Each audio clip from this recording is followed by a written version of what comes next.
I don't think fans realize that Devin Haney's on the crash course to basically take out most of these guys who are lower tier Hall of Famers, if they are going to be Hall of Famers in the next 10, 20, 30 years. Because I know people like to make a big fuss out of Tiafimo beating Lomachenko and Kambosos. Well, Devin Haney did that in if not the same or shorter period of time. If you if you include both of the Kambosos fights and you average that out with the time T.O. fought Lomachenko and Kambosos, probably a fastest fan. He's done this in what, less than 12 months? Beat Kambosos twice, then beat Lomachenko. Then in this 12 month span, he's gonna beat Lomachenko and Regis Prograis. Man, look, if you think about it, and you just add in Regis Prograis, if Devin Haney defeats him, Regis Prograis, you add in Lomachenko, then you add in two Kambosos fights. That's better than what Teofimo has done. Teofimo's resume will not even be able to stand next to Devin Haney. He needs a Devin Haney fight just as bad as anybody. People will say, well, he just beat Josh Taylor. Okay. That's fine. But what is he going to do in the next 12 months?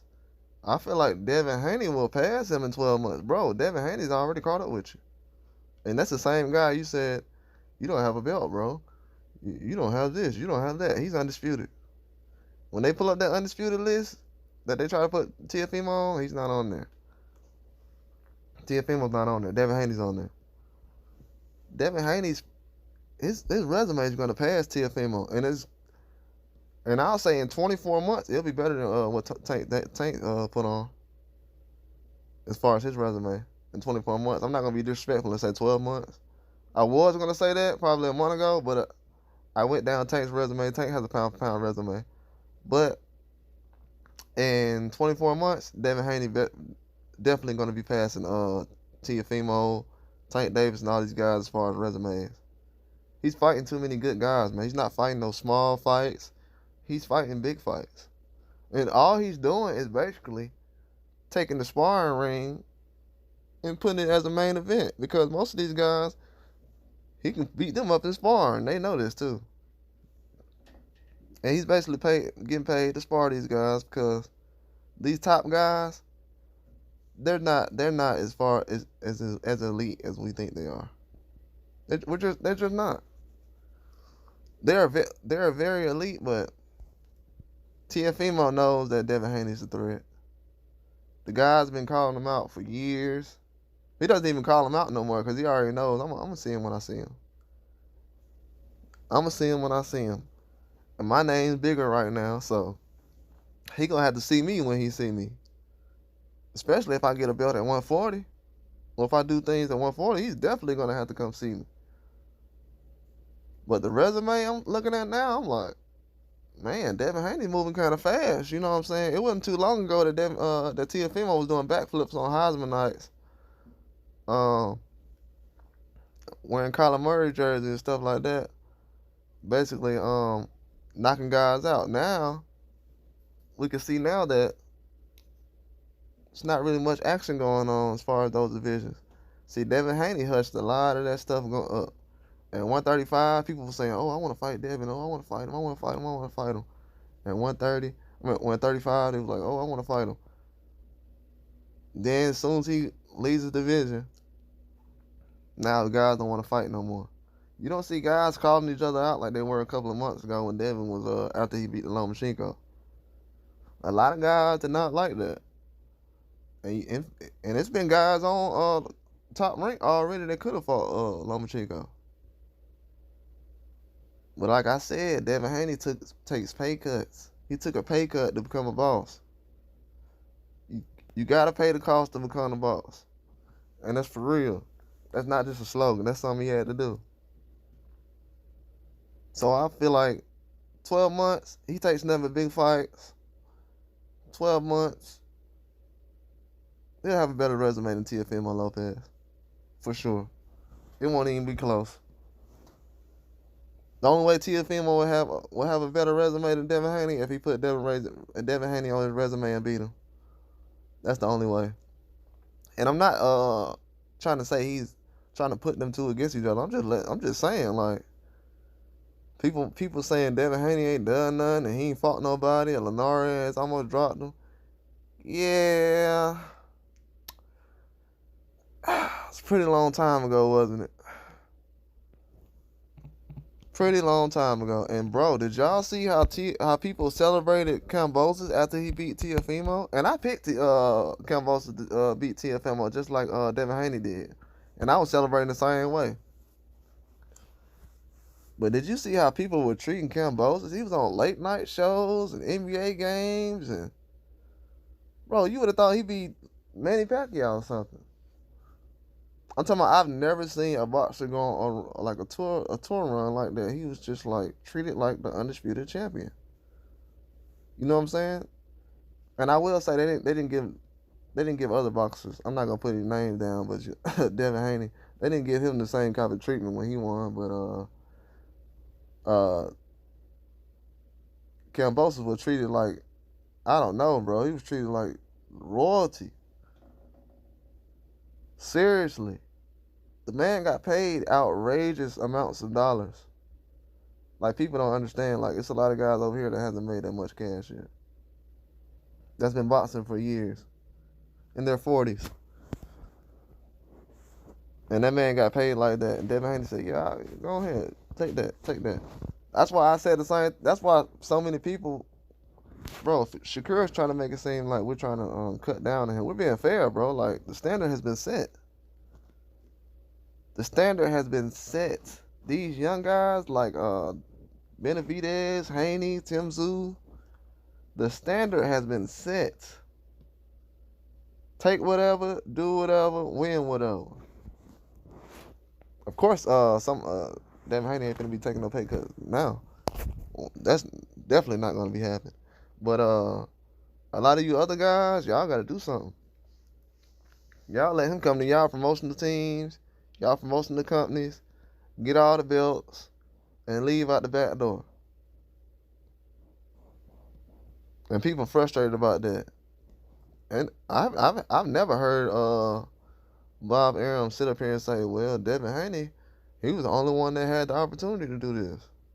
Nah, you had other guys who had opportunities to step up and go to 135 and take the fights and fight mandatories and do other things. They could have been had a chance at Lomachenko and Kambosos and all these other guys. It just ain't happened for them. I mean, I don't know what to tell you. Maybe you got to switch sides or something. Maybe it ain't meant for you. But it's a lot of people I know. At 135 is loaded right now. And I don't like the clicking up. A lot of guys is clicking up and like, oh, that's my homeboy, I don't want to fight him. They doing the Charlo Spence thing all over again. Not saying that Spence and Charlo didn't say they'll fight each other, but I'm saying it's like the whole clicking up thing. I don't like guys who click up, bro. If you ever watch boxing history, bro, just the history of boxing, every boxer that's like clicking up with other boxers and stuff like that, he wasn't really that mentally tough, bro. I'm just gonna be real. No disrespect to Adrian Broner, because I feel like he has one of the best resumes ever. But he did a lot of clicking up, man. Just gonna be real. I don't like the guys who be clicking up like that. I mean, it's cool to hang around other guys and other stuff like that, but man, as far as the combat world I come from, guys don't be hanging out with each other like that. You don't see John Jones hanging out with Chuck Liddell and Brock Lesnar and all these other guys. Just, I ain't talking about like hanging out, just chilling. I'm just talking about as far as like, just in the world of combat, you just don't see guys doing all that type of stuff. And it's friendly. I know, you know what I'm saying? It's good to have camaraderie and respect for guys. I don't want guys to be fighting each other just off the cuff or just trying to, you know what I'm saying, just trying to start something all the time with another guy. But now, if you're just doing that with certain guys, that's top guys, I'm watching. Like for real, it's a lot of guys right now. You have a top fighter like Devin Haney out there. They'll call out Devin Haney. Oh, Devin Haney, he a duck. Oh, he a duck. He a duck. Then you got Eastside Cruz and you got Loma Chico them out there. That's supposed to be mandatories and other guys. Then they'll be like, well, you know, we just didn't want to fight then. Oh, okay. Oh, okay. I see what's going on. I see what's going on. I don't want a situation with a little dog barking at the big dog. I don't want no situation like that. I'm not making it out to be like that. But I don't want that situation. Because I'm hearing a lot of stuff when people talking about some Edwin De Los Santos is better than Frank Martin. He better look like he better than Frank Martin at the end of November. Because I already know what Edwin De Los Santos is right now. As far as I've seen enough fights. I don't want to see nah, man. See, when we put narratives out like that, I remember stuff like that. I'm gonna expect somebody to look way better than Frank Martin at the end of the month. In November, I'm gonna expect that, man. That's definitely gonna be on something I'm gonna be expecting. Because right now, when Devin Haney beats Regis Prograis, it's a lot of guys at 140. You got Richard Hitchens saying that Devin Haney ain't that good, and bro, you at 140, bro. You at 140. Now when you get your chance, cause you already could have had put yourself in certain positions. If you had that chance to fight this man, y'all better take the fight. Cause I see you saying that Shakur and you saying Frank Martin ain't that good and this and that. All right, bro. It's cool to be cool with Shakur, but bro, don't be caping for that man when you gotta hold your own flag. Because I ain't see no aggressiveness in that last fight, bro. And you had a great fight, bro. But the aggressiveness, I didn't like that, bro. I want to see some edge, bro, on that fight, bro. Like, you wasn't aggressive, bro. You should have went for the knockout, bro. Like, for real. Just like when O'Shaquie Foster could have got robbed, man. That's what y'all got to realize. When y'all go to the other countries and fight stuff, them scores ain't going to save you. Like, you have to get rid of these guys in that ring. Period. But, yeah, I feel like Devin Haney is basically going to dispose a lot of stuff, especially at 140. 140 is going to be a division that's going to be a problem.